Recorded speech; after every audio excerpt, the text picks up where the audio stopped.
Bar our estimates, if you are a new party, you're not a breakaway or anything like that, you need a minimum of 500 million rands if you are going to have a shot at getting to 5%. 500 million. 500 million, R500 million rand. To get 5%, to get 20 seats. To get 20 seats. To get 20 seats? Yeah. Who got 20 seats? Maybe an IFP or something? You need to spend a minimum of 100 million a year for 5 years building up to elections if you want to have a chance at getting to 5%. And what's unfair is that the parties that are already in parliament get money. The ones that are already there get money. Besides the fact that they have salaries. That's right. And they have catered deployment. Right. And maybe some of the guys get tenders through association.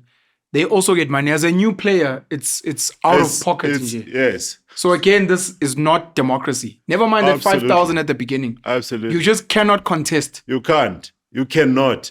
It's hard. 500 million. 500 million. Then it's hard to get media airtime, right? It's very hard to get media time, be it traditional media, new media, but also, again, not because Botepsa, they are bad people and all of that. Is if you wanted to cater for everyone with an idea, it's very difficult to do that. That is true.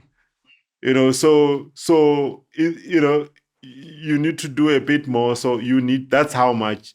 So we say these things like democracy is freely available and accessible, but it is not. That's rubbish. Right? Yeah, the IFP got 3.85%, 17 seats. Yeah. Sorry, that's close to your 5% and 20 seats. Yeah. And that's not even a new party, right? Yeah. So they've been building and all of that. So those were the key lessons, Jens, on contested elections, so that anyone who fancies doing this thing and whatever, they've got a good sense of what it takes. Ultimately, ideology and everything aside, money, out of those four factors, money is a very big component of what influences politics. Forget ideology. Forget ideology. And most people don't even know the ideologies of some of the parties that have seats. Yeah, and the ideology actually does not even have to match what you actually do. Yeah. Right? If you take DA, the ideology is cross-racial, non-racialism, but it's a white party, right? In reality, it is a white party. By virtue of, if you look at the leader who actually makes decisions and who leads it, you can't just say because I've got black voters, I'm a black party. I mean, if you go with that logic, ShopRite is a black business, because and Capitec is a black bank. Yeah, we spoke about this last time. Yeah, so gents, that's the story. I don't know if there are any final questions, because these things have had implications for results. And maybe that's the next conversation, Pan, where we talk about the consequences of all of this dynamics and why sort of MK and, for example, like PA were relatively the most successful parties in the 2024 elections.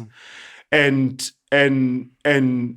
a teaser is that you need to think about tribalism, not in the sense that MK is tribalism, but Freedom Front is not. Like, that's also just as, you can call Freedom Front tribal. You can call DA tribal also if you want, right? But this tribal thing still has strong appeal in South Africa about, like, who do you stand for and all of that. There were something like 24,000 voting stations. The other thing we'll talk about in relation to results is not enough that you have raised all of this money. You need to be there at time of vote counting, which is another thing altogether. And if you wanted to be at every voting station, people who were willing to do it for parties charged a minimum of 500,000 a day to be able to represent your organization at these elections.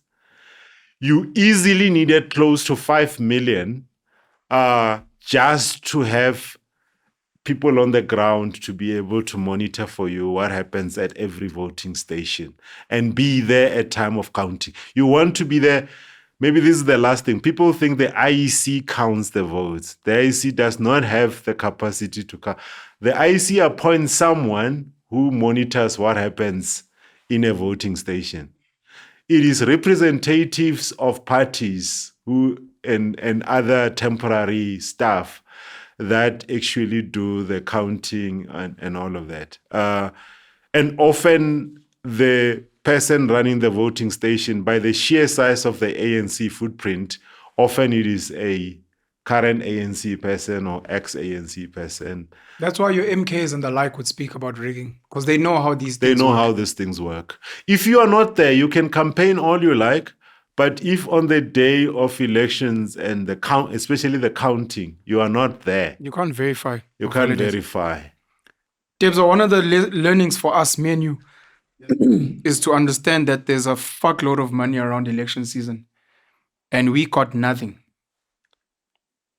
So now you must fucking catch a wake up. I want to charge over 500K Baba, for things. Dr. Sizwe Mpofu Walsh and Mandisa Mashiro would be two of the people that would say, and they gave a number, both of them gave the same number, that you need at least 1 billion rand if you want to try and be a president in this country. And I remember asking them, where is this number coming from? Is it bribing people at conference at an ANC? They were like, no, just to potentially go to the elections and say, I want to try and be president of the country, you need at least 1 billion rand. The sealed documents that Ramaphosa, what's the amount? Do we know? The sealed? Documents.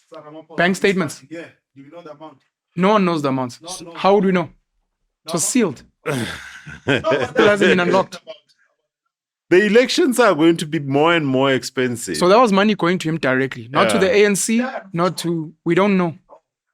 So the 1 billion number is not far-fetched. I will argue that, because I said half of that for 5%. Yeah. I actually think to win elections, you need a lot more than 1 billion. Which would make sense because, again, we're looking at let's use the ANC as a case study. Yes. You're looking at a machine. Maybe MK showed us a little bit of the ANC. You're looking at a machine where there are so many members of parliament, so many political deployees at provincial, at local level, so many people that are working in government departments, so many tenderpreneurs, so many people that can take out of pocket money for t-shirts, transport, what. And outside of money that's been donated or funded to the party, outside of investment houses like Chancellor House or the PPF, there's money out of pocket that's not accounted for, that has been used for posters, for mobilization, for transport, which even if the ANC said we spent 2 billion, there's maybe another 2 billion that was spent from people out of pocket to ukuthenga ikipa and to feed people and to transport. And that money comes from someone. Here is why I want to close on this money thing. And whoever provides the money, they are not in the charity space. We like your ideology. We like what you stand for. Therefore, we must talk about the consequences of all of this in our next conversation. And we will touch on why the rest of the issues are just smoke screens. You know, like fighting over Bella, fighting over expropriation and NHI and all of that. Those are to keep you entertained because you need something. You need a show, right? Yes. Don't get distracted by the show. If there were real fights, they were going to play a VAT and by the way, VAT will come out of this budget thing, but that's another smoke screen because where you're going to be caught is going to be on your municipal rates and taxes. They are going to get their 2%. It will not come through VAT, if not more, but it's going to come through other means. Your bill, your local bill is going to increase by more than 10%. The cost of electricity is going to go up by more than 15%. It's already gone up. You were distracted by a lousy the shows.